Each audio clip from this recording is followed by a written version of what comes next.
ನಡೆಸಿದಳೆ ಶೋಧ ಜಗಧೋತಾರನ.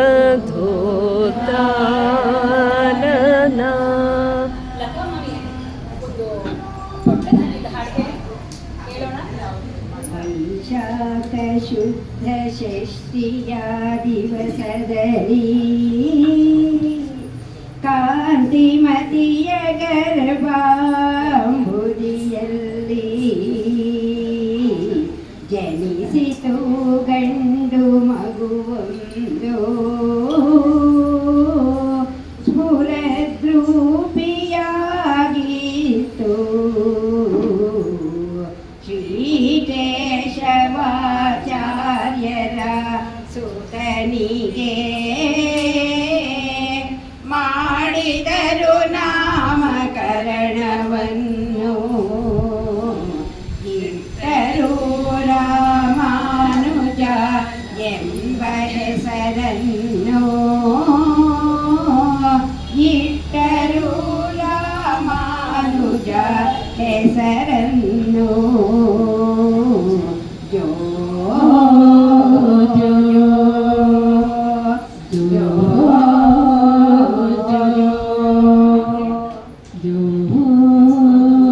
ಜೋ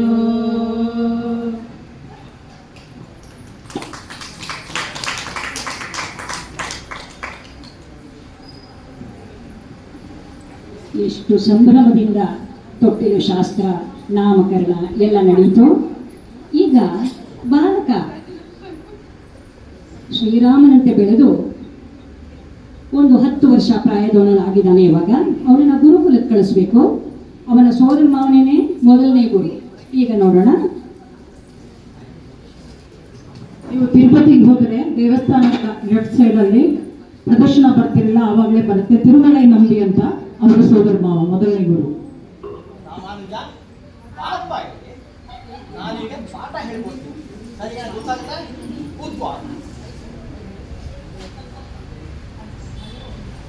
ದೇವಸ್ಥಾನ ದೇವರಿಗೆ ನಮಸ್ಕರಿಸುತ್ತಾ ನಾನು ಹೇಳಿದ ಪಾಠವನ್ನು ಬರೀ. ಜ್ಞಾನಾನಂದಂ ಮಯಂ ದೇವಂ, ಜ್ಞಾನಾನಂದಂ ಮಯಂ ದೇವಂ, ನಿರ್ಮಲಂ ಸ್ಫಟಿಕಾಕೃತಿಂ, ನಿರ್ಮಲಂ ಸ್ಫಟಿಕಾಕೃತಿಂ, ಆಧಾರಂ ಸರ್ವವಿದ್ಯಾನಾಂ ಹಯಗ್ರೀವ ಉಪಾಸ್ಮಹೇ. ಹೋದ್ಸತಿ ಹೇಳ್ಕೊಟ್ಟಿದ್ನಲ್ಲ ಪಾಠ, ಅದು ಜ್ಞಾಪಕ ಇದೆ ನಿಮಗೆ? ಹೇಳು ನೋಡೋಣ ಒಂದ್ಸತಿ. ಕೃಷ್ಣಾಯ ವಾಸುದೇವಾಯ ಹರೇ ಪರಮಾತ್ಮನೆ ಪ್ರಣತಕ್ಲೇಶನಾಶಾಯ ಗೋವಿಂದಾಯ ನಮೋ ನಮಃ. ಶಾಬಾಷ್. ಹೀಗೆ ನಾನು ಹಯಗ್ರೀವದ ಹೇಳ್ಕೊಟ್ಟಿರೋ ಪಾಠ ಹಿಂಗೆ ಕಲಿತು ನೀನು ಮುಂದೆ ಜ್ಞಾನನಾಗಿ ಹಾಗೂ ಇದೇ ಥರ ನೀನು ಮುಂದೆ ಇನ್ನು ಗುರುಕುಲದಲ್ಲಿ ಇರಬೇಕು ಅಂತ ಹೇಳ್ಬಿಟ್ಟು ನನಗೆ ಹೇಳ್ತೀನಿ. ಎಲ್ಲ ಒಳ್ಳೆಯದಾಗ. ಸರ್ವಂ ಶುಭಮಸ್ತು.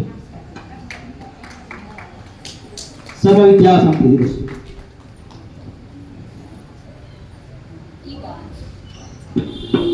ಈಗ ರಾಮಾನುಜ ಚಿಕ್ಕವನಾಗಿದ್ದ, ಬೆಳೆದು ದೊಡ್ಡವನಾಗಿದ್ದಾನೆ, ಸಾಕಷ್ಟು ವಿದ್ಯಾವಂತ ಕೂಡ ಆಗಿದ್ದಾನೆ. ಈಗ ಅವನಿಗೆ ಇನ್ನೂ ಹೆಚ್ಚಿನ ವಿದ್ಯಾಭ್ಯಾಸದ ದಾಹ ಉಂಟಾಗಿದೆ. ಪ್ರಸಿದ್ಧರಾದ ಗುರುಗಳನ್ನು ಹುಡುಕೊಂಡು ಶ್ರೀ ತಿರುಕೋಷ್ಠಿಯಾರ್ ನಂಬಿ ಅಂತ ಪ್ರಸಿದ್ಧ ಗುರುಗಳು, ಅವ್ರನ್ನ ಹುಡುಕೊಂಡು ಈಗ ಹೋಗ್ತಾ ಇರೋ ಒಂದು ಪ್ರಸಂಗ.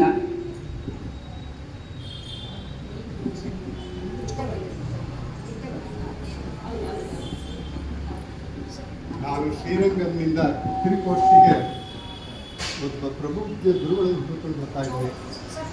ನಾರಾಯಣ,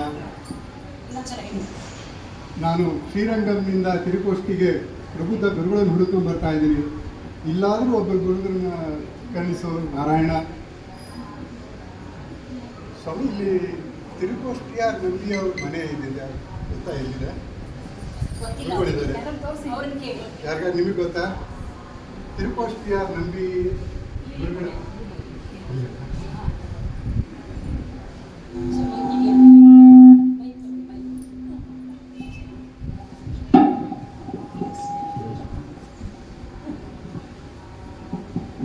ಯಾರಪ್ಪ ನೀನು? ಎಲ್ಲಿಂದ ಬಂದಿದ್ದೆ? ಗುರುಗಳೇ, ನಾನು ರಾಮಾನುಜ ಅಂತ. ನಾನು ಶ್ರೀರಂಗಂನಿಂದ ಕಾಲ್ನಡಿಗೆಯಲ್ಲಿ ಬಂದಿದ್ದೀನಿ.